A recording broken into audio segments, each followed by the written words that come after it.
Pressured by Hutchinson, he goes down again.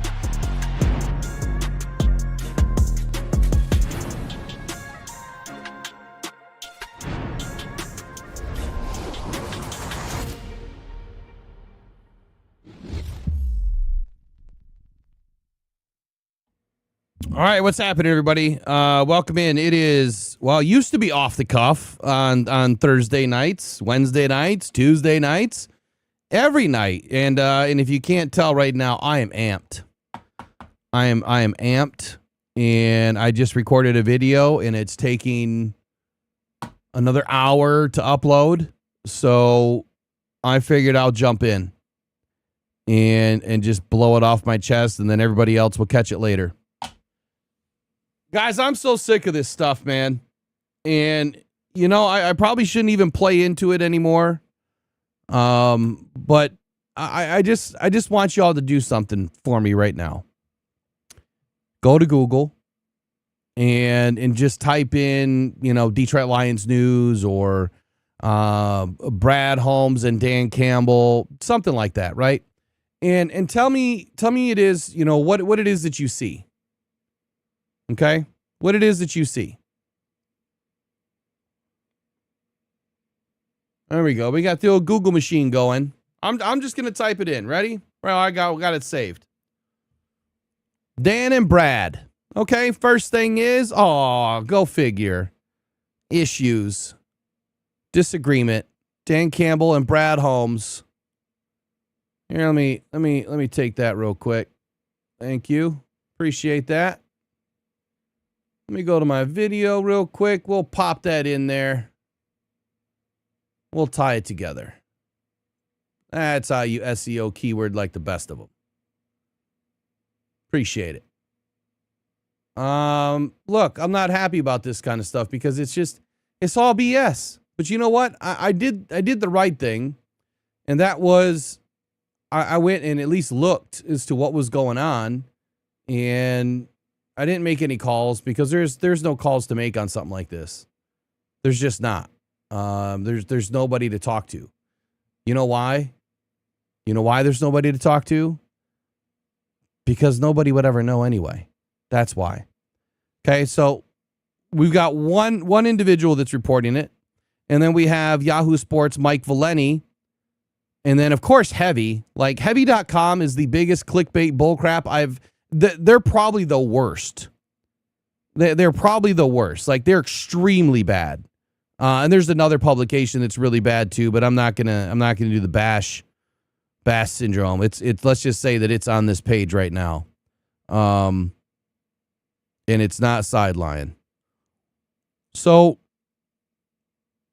I'm looking, right? I don't see the major publications reporting anything. Huh. I see the same three cluckheads that report the same BS. That's what I'm seeing. So there you go. There's your Google machine search. But here's something else I want you to do today or tomorrow, whenever you get a moment. Okay? And that is, go look at last year at this time. Go look at all the content creators that are on YouTube that do Lions media, Lions whatever, and go look and see if this same idea was floated last year. Because I remember definitively that it was. By the same cluckheads. Yeah, I don't call them clickbaiters anymore. I'm just going to call them cluckheads. It gets old. And I've said this numerous times. Look, there's between you, me, and a fly on the wall. How would anybody know if there's anything going on? But let's wind all this back. I'm going to take a breath. I'm going to do my goose fraba, whatever that dude did in that video. And we're going to just go from Yahoo Sports here, and then we're going to walk it out. Okay? Rumor. Let's start there. It says rumor. Okay? Mike Valeni drops a bombshell about Dan Campbell and Brad Holmes. Written by Jeff Bilbrey. Again, I don't know who Jeff Bilbrey is. The Detroit Lions have spent the last few years building one of the most respected cultures in the NFL. True. But if a recent rumor is any indication, again, rumor, there may be some differences behind the scenes when it comes to how this roster should be built. I can almost guarantee you everybody has differences. You have differences with your wife. You have differences with your husband. You have differences with your kids. You have differences with your kids' teachers. You have differences with the mailman. You have differences with Amazon. You got differences with the way they made your food at the restaurant. Everybody has differences. Okay? That's not a surprise. If Dan and Brad actually had differences, that'd be a good thing. If they agreed all the time, that would be a bad thing. Because then, if they're both going down the same path and it's a bad path, and they're both in agreement, and there's no check and a balance, that's a problem. So we welcome differences. It's a good thing to have. So anyway, this just threw me off because it said, and if you've been watching this offseason closely, which I think I watch it fairly closely, like every day, all day, multiple times a day. I think we do a few hours of content a day. It might actually explain a lot. Really? What? I haven't seen anything. I watch it all damn day. I haven't seen one thing. Oh, a different feel to the offseason. What is that? Or how about something about this offseason has felt a little different? Really? Nope. Still got the same cluckheads printing clickbait. You still got the same portions of the fan base hollering about Edge. Ain't nothing changed there. What's different? Oh, it's the 1-year deals. Is that what it is? The 1-year deals. That's what's different. I hate to break it to you. That's not different either. That's not different either. So instead of making aggressive headline-grabbing moves in free agency, well, we've never done that. And if I remember correctly, Brad and Dan both told you all from the very beginning and reminded you every year, end of the season, free agency, combine, post-combine, OTAs, training camp. They're never going to do that. They don't want to win in April and March. They want to win in February. That's when they want to win. They don't want to dominate the headlines now.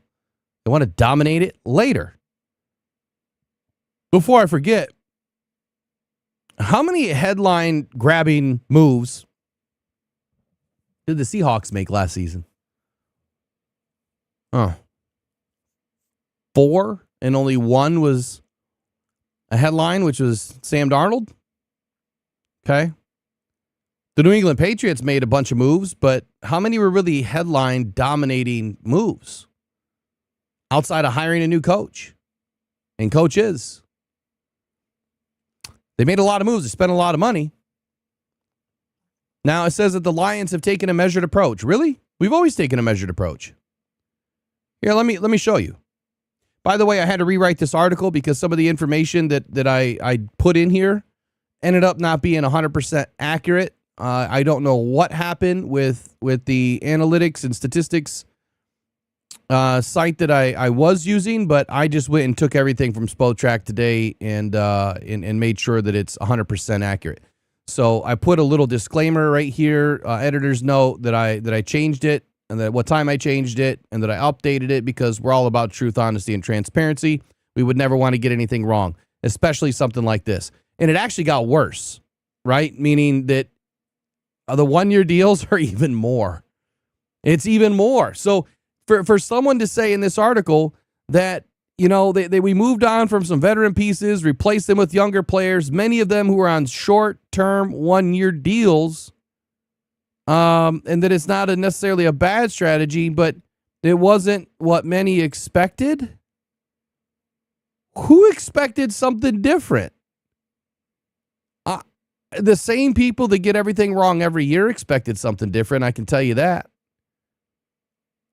But let me go through this for a moment. In 2021, the Lions brought in 24 players, of which 22 players were external and 91.7% of them, 22 of them, were on one-year deals.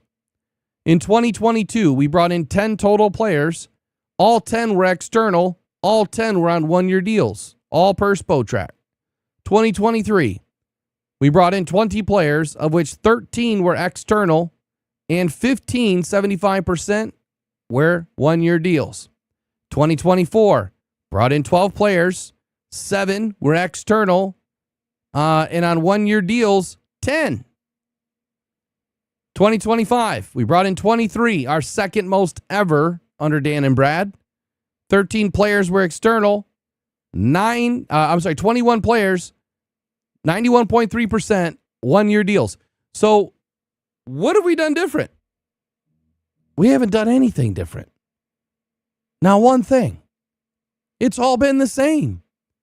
It's the same plan that they told you from day one. So nothing should feel different. Nothing should be off or feel different about this offseason. It is a blueprint. It's the same schematic. It's no different from year to year to year. It is super smart strategy. But let me ask you something. For the people that thought that many expected from a team that has been knocking on a Super Bowl to do something different, what did you expect? Did you expect Brad to go and restructure Jared Goff?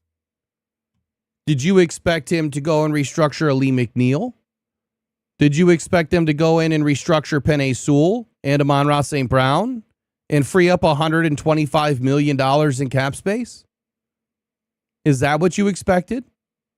And then with that, did you expect that we were going to go out and sign Max Crosby, trade, give away 2 first-round picks, sign him to a mega deal, go out and bring in Trey Hendrickson, sign him to a mega deal, probably trade for Patrick Mahomes, hell, bring in Travis Kelce while you're at it, sign them both to new mega deals. Who else do you want to bring in? Anybody? How about Bijan Robinson, pair him up with Jahmyr Gibbs? No, better yet, let's send Jahmyr Gibbs to Atlanta. Let's bring Bijan back. We made the wrong choice. I mean, is this the kind of stuff? Yeah, I'm gaslighting. Is this the kind of stuff that you were expecting? Bringing Aaron Donald out of retirement? I mean, what is it? Is it J.C. Horn? Or we're trading 10 first-round picks for J.C. Horn? Like, what is it that we're supposed to do? And what's different? Because none of it's different. What's not different is the same cluckheads printing the same clickbait year after year after year after year. Yeah, exactly. Signs Zadarius Smith out of the grave of retirement. Why not? And you know, while we're at it, let's take Cade Cunningham from the Pistons, who's got 2 collapsed lungs, and let's bring him in to play tight end. Guys, I mean, you can tell I'm bent right now. Like I'm just livid with all this crap. But this is what they want. This is toxic media 101. This is rage bait. They don't have anything good to print because they suck at writing, and they don't have any topics to talk about. They can't do anything unorthodox or out of the box, different. So they drum up something. Now, I get it. Like Valenti says, I'm not in the business of burning sources or burning people. But there's only so many people that cover the Lions. And if you noticed, only one of them printed something. Only one. So the people like Jordan Schultz, Ian Rappaport, Shefty, all those people, they don't cover the Lions. They cover the NFL. The people that cover the Lions are the beat writers. Anybody can write about the Lions. But the people that cover them are in the building for, you know, for the press conferences. They're in the building doing their media stuff, their beat writer stuff, right? That's what they're doing. They're on their beat. Well, they're beating something off, and it's not the truth. I can tell you that. It's not the truth. And only one person wrote about it. I didn't see Justin Rogers write about it. I didn't see Jeremy Reisman write about it. I didn't see Dave Burkett write about it. He's probably the most plugged next to Justin Rogers. Why is it that no one else wrote about it? Now you might have other people that jumped on it just to spin it because they know, oh man, look at that's gonna go. We gonna get some $5 today. We gonna get a few clicks today. Let's run it. I'm not gonna burn my source though. That fly on the wall. I mean, just ask yourself. And that's exactly what I said in the video. Was Dan and Brad out at Applebee's? And they saw someone over there that writes for the Lions and, psst, hey, waiter, send him a drink. Tell him to come over. Psst, hey, we're not getting along. Go print that. We have some differences right now at Applebee's. You know, I mean, it's some great, spinach artichoke dip, but in the wings, man, phenomenal. But when it comes to the roster, like, we don't agree. You should probably go tell everybody that. How else would they have found out? How would you know? Were they in the room when Dan and Brad were walking through and they overheard a conversation? Because I can tell you right now, Dan and Brad is not walking up to somebody and saying, yeah, we don't get along. We don't see eye to eye. Come on, people. Just get real. I mean, the only people that I need to really get real is the people that are paying these people to realize that it's just so in divide and it's nothing but BS. That's all it is. You know, everyone has disagreements. This is so far from anything new. Like, the roster, the players that we've brought in are the exact mold of players that we've brought in before. Exact mold. And I'll leave you with this too on this subject. I went through, and I did this in the video as well. If you remember the other day, I started counting up the core, or maybe you don't remember. I was counting up the core. In 2023 and in 2026, this is like mirror images of each other. The difference is this.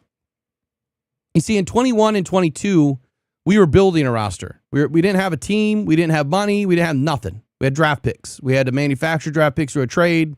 They built the team.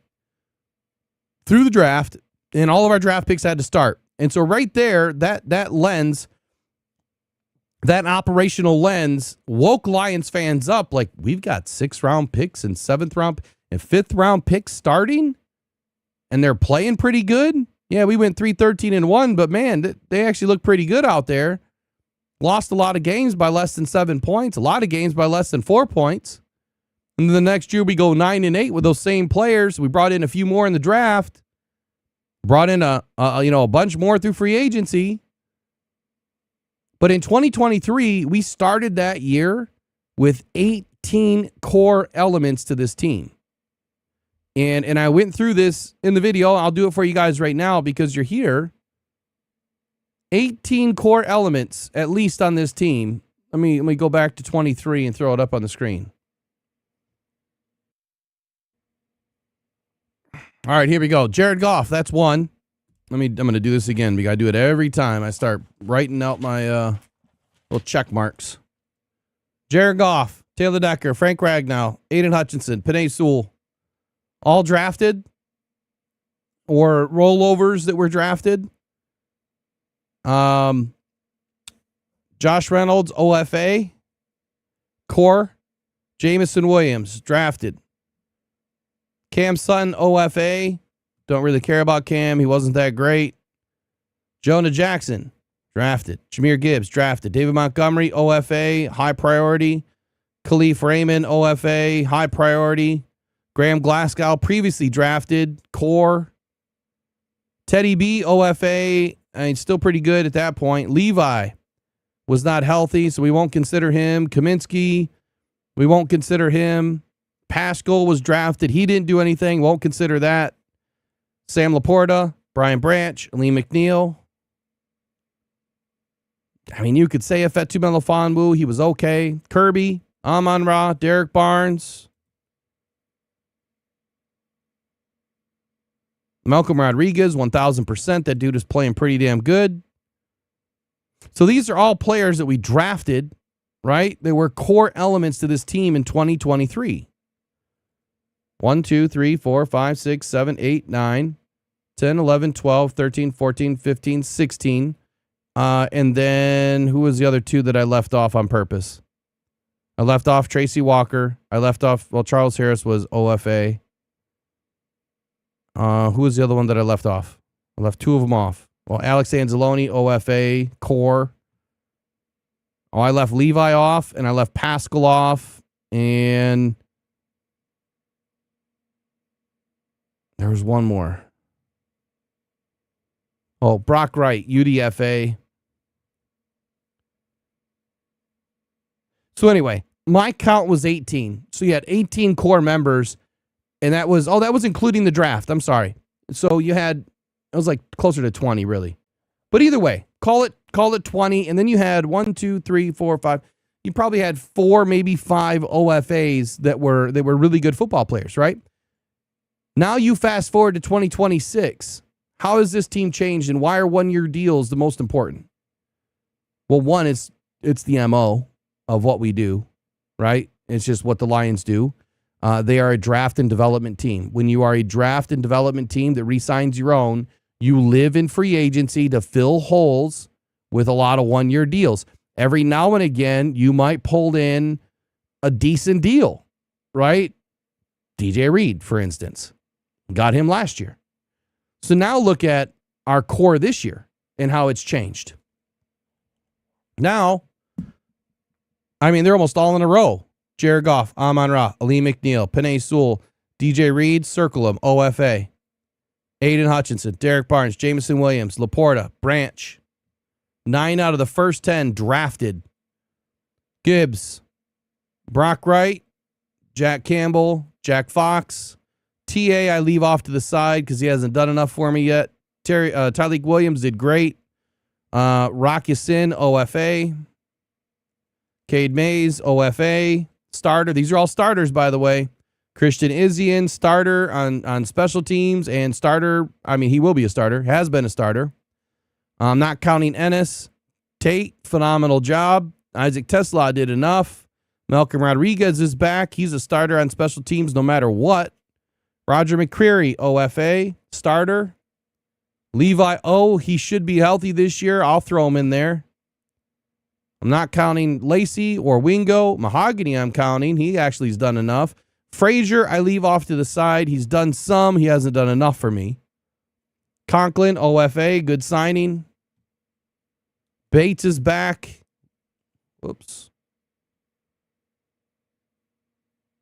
Hopefully I didn't change the year. Nope, I didn't. Okay. All right. Where was I? Bates. Where you at, Bates? Oh, there we go. Harper's not back yet. Love it. I'm not counting. Cochran, Whiteside, Cunningham, Sailors, Ahmed. None of the rest of these guys I'm counting. All right. DJ Wonham, great pickup, OFA. Damon Clark, OFA, great pickup. So now you have 1, 2, 3, 4, 5, 6, 7, 8, 9, 10, 11, 12, 13, 14, 15, 16, 17, 18, 19, 20. You have at least 20 starters, core players without the draft. And then you have 1, 2, 3, 4, 5, 6, 7, 8 OFA starters. So we have at least 28 core elements on this team, and we haven't even been to the draft yet. You get 3 impact players in this draft. You now have 30 players or more that are extremely good. All of them should be healthy. We are buckets better than we were in 2023 on paper, right? So again, how are we having a disagreement? What were the Lions supposed to do? Were they supposed to open up $120 million in cap space? Because there's nothing else they could have done. There's literally nothing else they could have done. They have $27 million or less in cap space. Let's go back up and look at that. Still have 27 until they adjust the rest of, the cap for these guys. Damon Clark, DJ Wonham, Greg Dortch. Oh, I forgot to add Dortch. That's 29. Starter on special teams.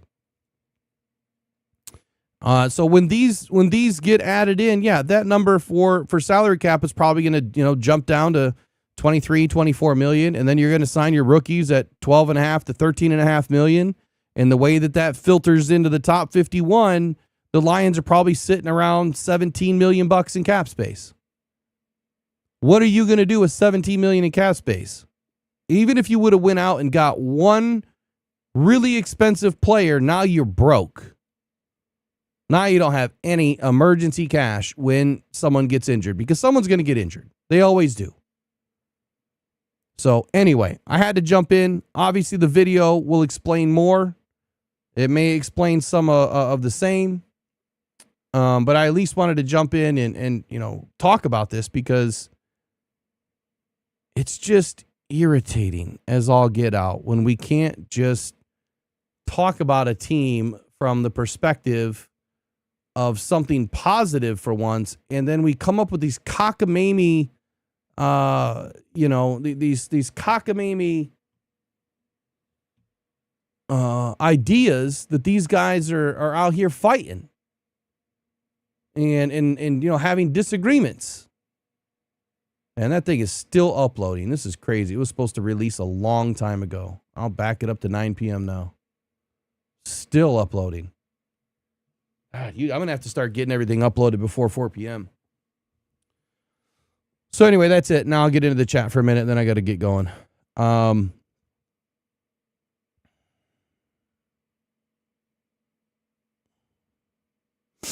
Let's see.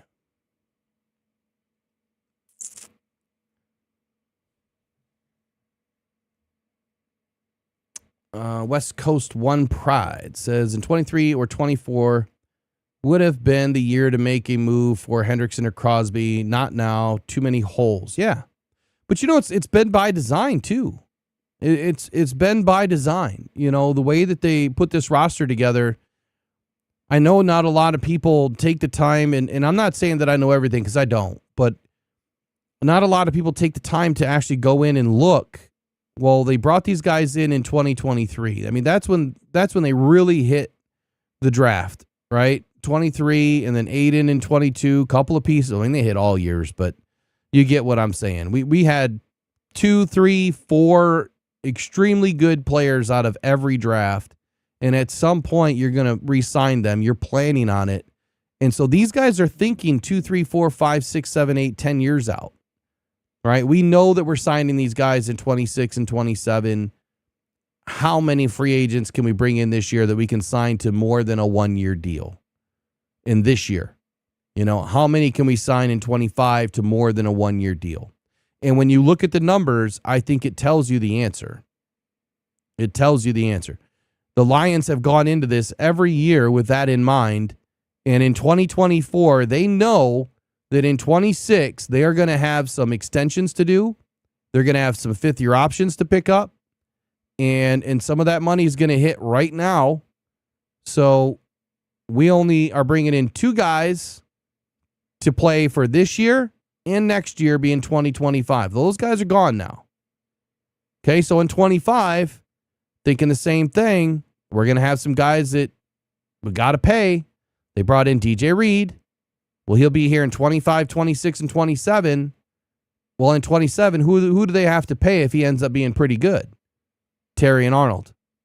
Who do they have to pay if he ends up being really good? Ennis Rakestraw. I don't think that's going to happen just yet, but you get the point, right? So they're planning ahead, knowing, because this is what my roster roulette does. This is what I built, was how to layer your roster, taking into consideration every year the players you bring in, how they fit under the salary cap, what their expected market value is supposed to be, and then how you can fit that into the team. And what year does everything hit, and when do you need to redraft that player again to keep the bar low, right? To keep the cap low and to keep the really good players filtering in. Look, if Brad is hitting 2 to 3 really good players every year, like starters, like really good starters, which he's done. Not many teams are doing that. Very few, probably less than 5.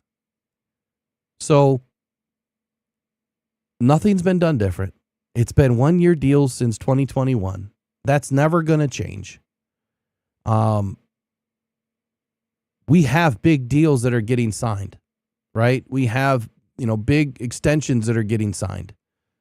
We've already had to restructure Jared Goff just to make room.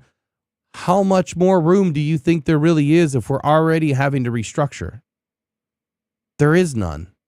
You're already overextended. That card is maxed out, right? I guess what year would that be? 2022, probably. So the 2022 credit card is already maxed out. They're already, probably halfway through 2024. Eventually, you don't have money. You got to cut players. I mean, just go ask the Dolphins. They're paying, what is that? 250 million or 200 or 150 million or something crazy to contracts of players that are not even on this roster this year. That's what we don't want, but that's what will happen if you go out and you get crazy in free agency. So I am extremely excited the fact that a lot of the big deals, almost all the big deals are done. The only thing that would be left would be trading for a player on another team that has a big contract. That's it. So we don't have to worry about it really this year. Since I just saw Fano run by, Nick, I'm not trying to burst your bubble, but let me tell you something. Just because his measurements were longer at his pro day doesn't mean it's real. This has been an ongoing thing. There's been measurement issues at the combine. There's been measurement issues at pro days. There's been measurement issues at the Senior Bowl. It's been an ongoing thing every year. It's just been talked about more this year that all of a sudden players are ending up with arms that are an inch longer. Like that should happen, right? And so whether they're stretching the tape, they're not measuring right, or at your pro day, of course you're going to stretch that tape a little bit. But here's where it all comes back to square one. When they come in and meet with the Detroit Lions or whomever they're meeting with, they're going to go through another set of measurements. And so it's whatever those measurements are and what the team deems that is an accurate measurement, which we will never know because they don't release that information. That's the true measurement. So when the team comes in, or when they come in to see the team and they get their final measurement, then that's that. But outside of that, Fano's he's a right tackle. He's a right tackle. So unless Panay's going to the left, Fano doesn't work. He doesn't work for me. I don't see him being a left tackle at all. Not right now. He's definitely a great athlete. He's for that for sure. For sure. All right. You're on the Panay to left. Why is that getting held up by YouTube? I'm on the Panay at left tackle train. Yeah, I'm not there yet, man. That's just not something I want to see happen, but if it happens, it happens. All right, hopefully I wasn't too big of a crybaby with all this, but man, it's just I'm so over the toxic media. I really am. It's not fun to go through, and it's just a giant waste of everybody's time. That was the longest half hour of my life. All right, we'll take a few questions or statements or whatever it is that you guys have that you want to talk about.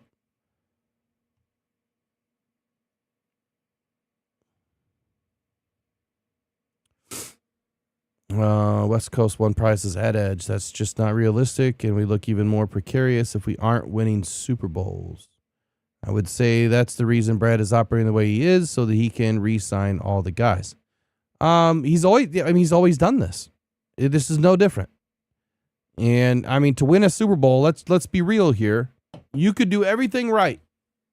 You can draft the right players. You can sign the right deals. You can eat the right breakfast every single day.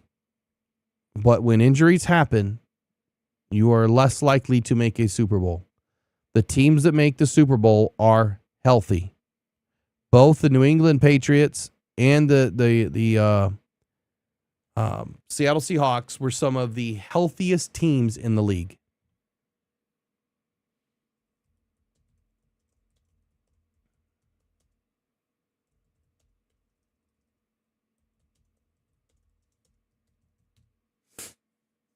There used to be a graphic on this.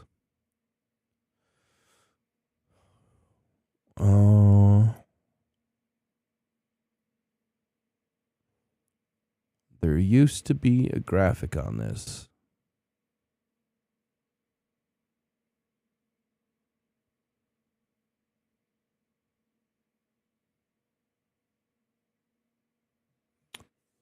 I don't know if this one's trustworthy, but it was updated in January. They go by games missed. All right? Games missed. Oh, it's not even in order. What? How could you fail this badly? That they didn't even... I'm going to have to put it in order.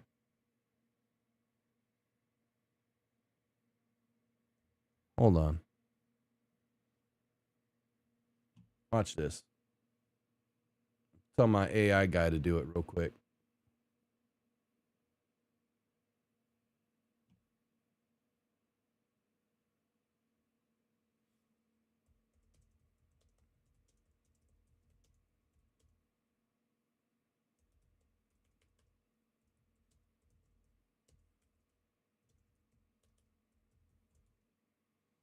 Give that a couple of minutes to work its magic.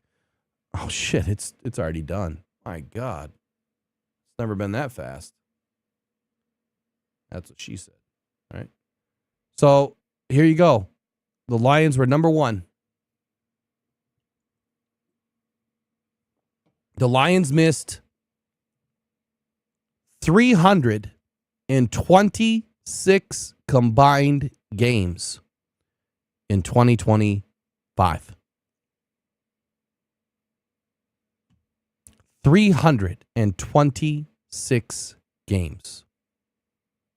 In case you don't know what that means for every injury that you have and how many games they missed, that's how they come up with that number. So in 2025, the Lions missed 326. The next closest team was the Bills, and they missed 297. So we had 29 more games missed than the next closest team. The Seahawks were 13th. So they were right in the middle, which probably about average. They missed 216 games, 110 games less than the Lions. The Patriots, 154 games. So they were a top 10 team, like number 8 least injured in the league.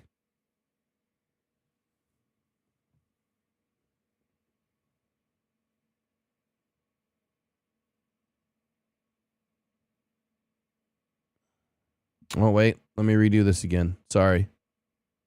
It had to correct itself. Lions were number 2. Bears were number 1 at 336, and 326 were the Lions. And I'll have to double check all this anyway. It's like you can never trust AI. Seahawks were still 1, 2, 3, 4, 5, 6, 7, 8, 9, 10, 11, 12. 15th, right in the middle. Patriots were number 4, least injured. Seahawks were 14th, least injured. Lions were the second most injured team in the league.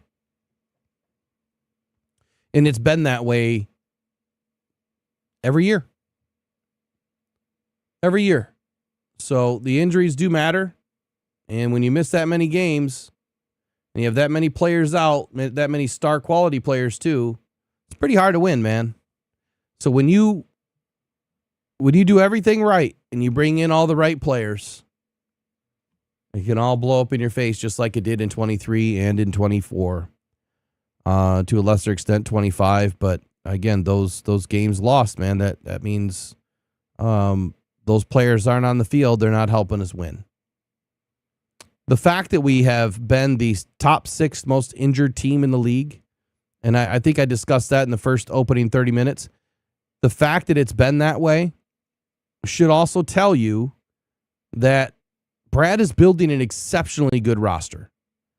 That we're able to get through the season and still win 15 games in 2025 4-9 games last year, a winning record the last 4 seasons, national championship or NFC championship in 23. And this is coming from a team that just started to rebuild in 2021, and it was primarily done through the draft.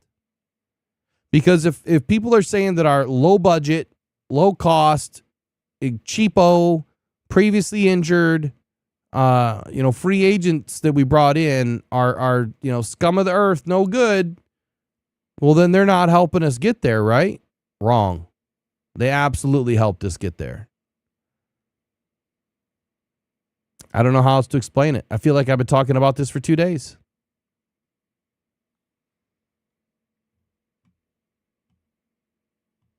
Will, should the Lions do a player game management where plays are clocked on plays for a game? Explain that.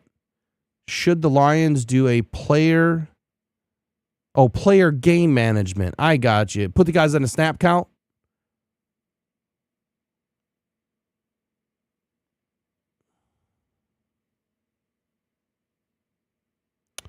You'd have to explain that a little bit more. But to prevent injuries, to put them on a pitch count, if that's what you're saying, then yes. I mean, that's what I've been saying about Aiden, which, by the way, let me back myself up from this morning, too. I got a wild-ass message from somebody on the video or the live this morning, saying that I'm picking on Aiden, saying that Aiden's not good against the run and yada, yada, yada. Well, he's not. And then I had to back myself up and prove it, which I did on Twitter. To a lesser extent, I also posted it right here on YouTube in the community post. So someone put out on Twitter that I think it was Will Birchfield said that AQM was one of the worst against the run last year, and that's why the Lions didn't bring him back. It was because he was terrible against the run. He ranked like 201 or 202 out of 206 or whatever it was. Here, I'll pull it up.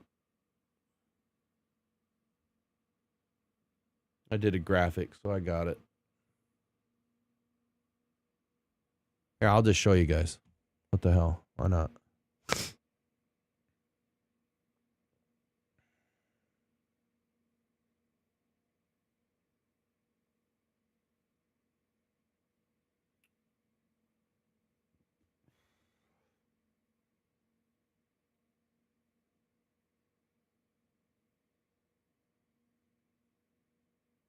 Oh my goodness, where is it?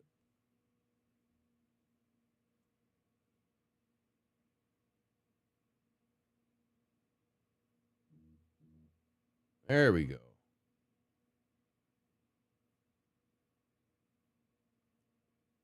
Where is it? It's not showing up on the screen. What in the world?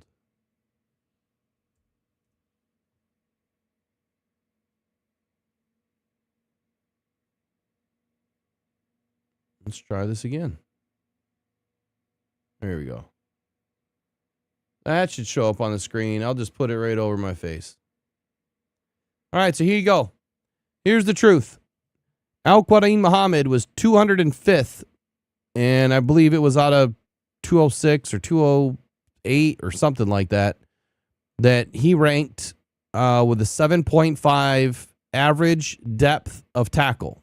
So that means from the line of scrimmage to where the player was tackled, that AVDT number was a 7.5. Well, Aiden Hutchinson was 160th. His AVDT was 3.3. But here's the difference. And this is what people don't take the time to do. You bash AQM, and then you don't take into account that he only had 83 run defense snaps. He was so bad that they took him out against the run. No, he was just a pass rush specialist. That's what he's always been. He's not a complete, 3-down football player. There are a lot of players like that in the league. So the difference is his average depth of tackle is highly skewed because he wasn't in the game on a bunch of rundowns. It just so happened that he was in the game when they ran the football. It probably wasn't by choice, but we do the same thing. We'll run it on 3rd and 10. And so Aiden was in for 374 snaps, and he ranked 160th. So you tell me what's worse. A guy that you're paying $181 million to is one of the worst run defenders in the league?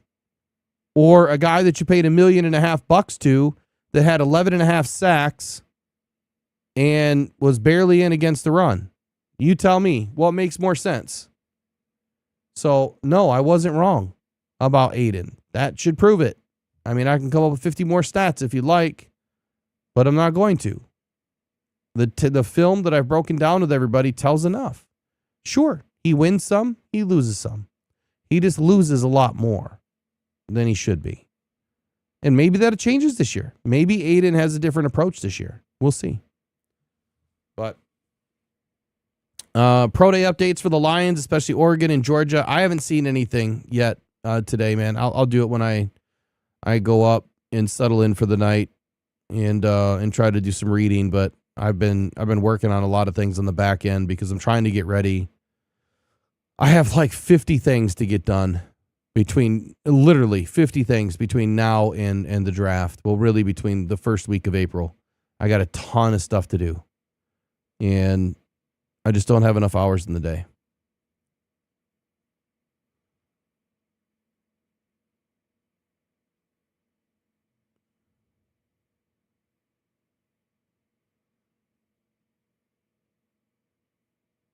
AJ Epenesa's grade is right underneath Aiden.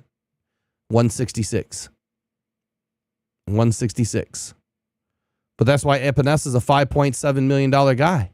He just signed a $6 million deal or a $5 million deal. That's why he's that price. But AJ Epinesa as a rotational guy is exactly what we need. He has high pass rush upside and can still do some damage. So, you know, if you had Epinesa and Wonum on the same side, you could have both of those guys rotating, or it's still a big upgrade over what we've had. So, yeah, you pay $5 million for a year for a guy that doesn't have the best metrics, but he's also not getting paid $181 million. So you got to take the good with the bad. I'm sorry. The fact that AJ Epinesa is even sniffing Aiden in the run game, that's a problem. Like, that's a big problem. And as a matter of fact, we'll go back to that image. How many snaps did he have? 201. So he had 201 run snaps at 166. But look at that. Look at the number, though. Okay? You see the ADOT? 3.4. So he's only 1/10 separated from Aiden. Or, yeah, 1/10 of a yard separated from Aiden. For 6 times less money. So that's why I've always said, man, you give me 4 tier 2 guys at $7-8 million a piece, and that's my edge. I don't need an elite guy. I need well, give me 6. I need backups. But for the cost of one, Micah Parsons, for the cost of one Myles Garrett, for the cost of one Aiden Hutchinson, I will have a unit of 6 guys. And they will be rotating in and out, and you go give me a dominant Will and a dominant Sam linebacker and Jack Camp. Ain't nobody going to touch it. That's how I would build it. I wouldn't want one guy to be extremely dominant. I would want 6 guys to be extremely good. But I would never have to pay one of them, because in 3 or 4 years, see ya, cycling you out. And I'm bringing new guys in. You want to have some loyalty, but I want to win Super Bowls.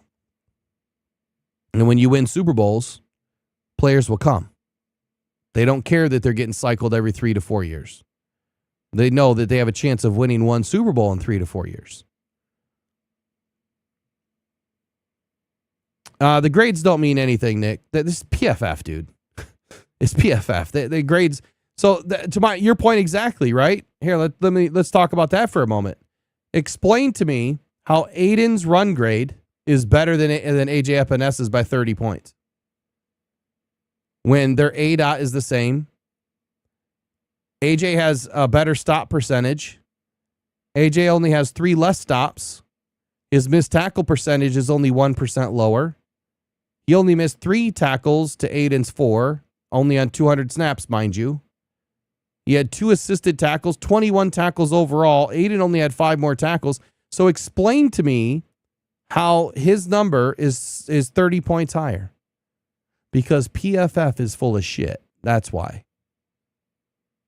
It's exactly why we don't trust PFF. They are not what we believe in. What we believe in is film. We don't believe in other people's grades. So I think I just proved it again. PFF is full of it. Because AJ Epinez's grades are not 30 points lower based on what is provided there.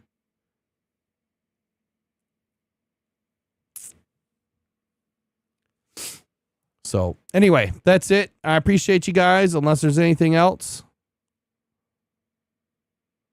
There you go. Precision says when they win a Super Bowl, they get paid. Exactly. Exactly. So you go win a Super Bowl in Detroit, the minute you walk out the door to go to your next team, you're going to get a bag. You just don't need to get the bag in Detroit.